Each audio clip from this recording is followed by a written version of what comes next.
Bonjour à toutes et à tous, bienvenue sur Soldats du Salut. Bienvenue dans notre 14e vidéo de notre série consacrée au Haut Conseil.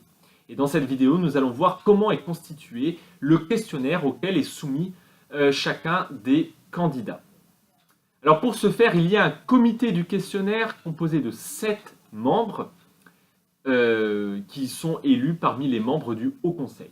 Et le rôle de ce comité était jusque dans les années 1980 simplement, si vous voulez, d'être une caisse d'enregistrement des questions qui étaient soumises par les membres du Haut Conseil. Chaque membre du Haut Conseil avait le droit de poser une ou plusieurs questions. Et le rôle du comité du questionnaire était simplement de rassembler ces questions et à la rigueur de supprimer les doublons ou de fusionner des questions qui étaient très similaires. Mais il n'avait le droit de modifier ou de supprimer des questions qu'avec l'autorisation de l'auteur des questions. Voilà, c'était relativement simple et on aboutissait à un questionnaire avec environ 24 questions qui d'ailleurs ne changeaient pas grandement d'un haut conseil à l'autre. Mais dans les années 80, notamment en 81, on a commencé à avoir des questionnaires qui avaient de plus en plus de questions. En 80, on avait une centaine de questions. Et même, ça s'est mis à exploser jusqu'en 93, où on avait 240 questions dans le questionnaire pour simplement 50 membres, ce qui est énorme.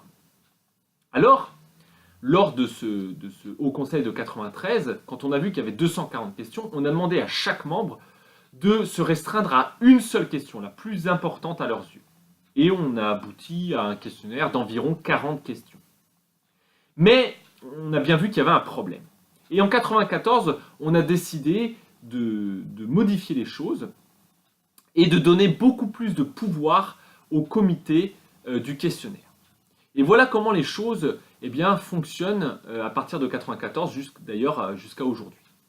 Le comité du questionnaire a pour charge de fournir un pré-questionnaire de 18 questions qui ont tendance à tout le temps revenir dans l'ensemble des questionnaires. Par exemple, des questions sur la santé des candidats. C'est une question qui revient tout le temps.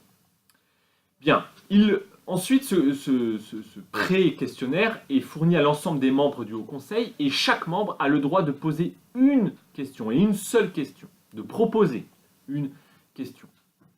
Ensuite, il y a aussi le comité plénier. Lors du comité plénier, vous savez, où on discute de plein de sujets relatifs à l'armée du salut et à sa mission.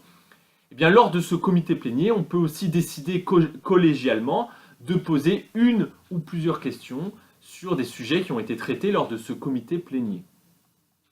Et pour terminer, eh bien, lorsqu'on connaît le nom des candidats, on peut décider de poser des questions à un candidat en particulier. Ce sont des questions individuelles à tel candidat qu'on ne peut pas poser à un autre, mais j'y reviendrai dans une autre vidéo.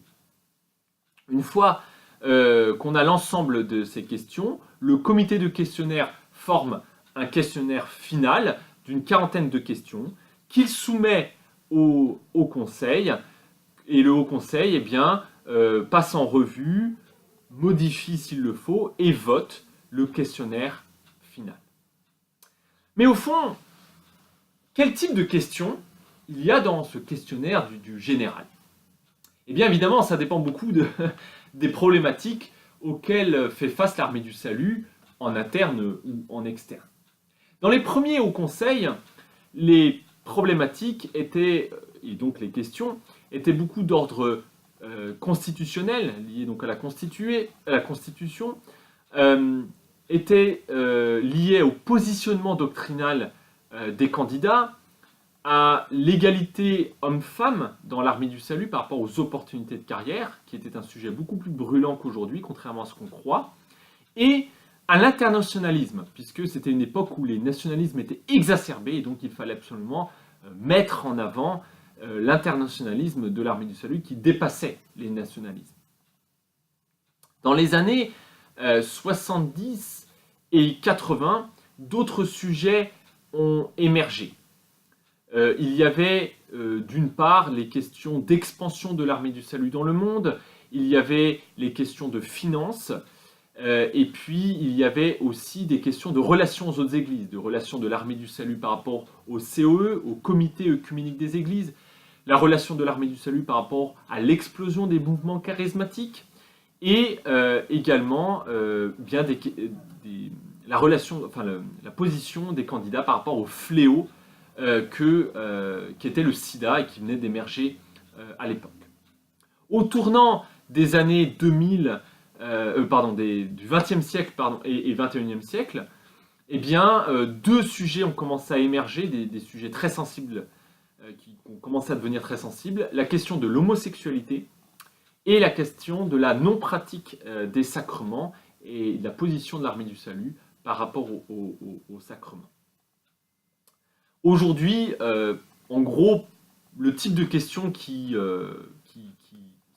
émergent dans un questionnaire, ce sont des questions par rapport au leadership spirituel du général, des questions par rapport à sa vision, des questions par rapport à la mission de l'Armée du Salut, à sa foi et ses pratiques, des questions aussi liées à la gouvernance et aux stratégies de gouvernance, et puis évidemment des questions plus personnelles. Mais aussi, à travers le temps, le style des questions a changé. Au début, les questions étaient très fermées, on répondait par oui ou par non, et puis avec le temps, les questions sont devenues plus ouvertes. Et puis pour répondre, il ne fallait pas simplement dire oui ou non, mais il fallait faire tout un développement. D'ailleurs, le but des questions devient de moins en moins de connaître la position précise et fermée sur tel et tel sujet, mais plus d'apprendre à connaître un candidat. Donc le style aussi du questionnaire a changé à travers le temps. Voilà un petit peu pour vous donner quelques clés très rapidement de ce qu'il peut y avoir dans un questionnaire.